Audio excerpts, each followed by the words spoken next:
ನಾಮಾನನು ಎಲಿಷನ ಮಾತಿಗೆ ವಿಧೇಯನಾಗಿ ಯೋರ್ದಾನ್ ಹೊಳೆಗೆ ಹೋಗಿ 7 ಬಾರಿ ಮುಳುಗಿ ಸ್ನಾನ ಮಾಡಿದ ಕೂಡಲೇ ಅವನ ಕುಷ್ಠವು ನೀಗಿ ಅವನ ದೇಹವು ಕೂಸಿನ ದೇಹದಂತಾಯಿತು ಎಂಬುದಾಗಿ ವಾಕ್ಯವು ಹೇಳುತ್ತದೆ.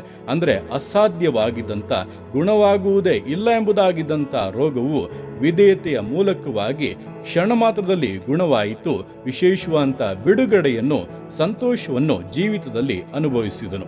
ಇದೇ ಪ್ರಕಾರವಾಗಿ ದಿವಸಗಳು ನಿಮ್ಮ ಜೀವಿತಗಳಲ್ಲಿ ಕೂಡ ಕೆಲವೊಂದು ಅಸಾಧ್ಯತೆಗಳ ಮಧ್ಯದಲ್ಲಿ, ಗುಣವಾಗದ ರೋಗಗಳ ಮಧ್ಯದಲ್ಲಿ ನೀವು ಇರುವುದಾದರೆ ದೇವರ ವಾಕ್ಯಗಳನ್ನು ಓದಿದಕ್ಕೆ ವಿಧೇಯರಾಗಿ ನಿಮ್ಮ ಜೀವಿತವನ್ನು ಅದಕ್ಕನುಸಾರವಾಗಿ ರೂಪಿಸಿಕೊಳ್ಳಿ.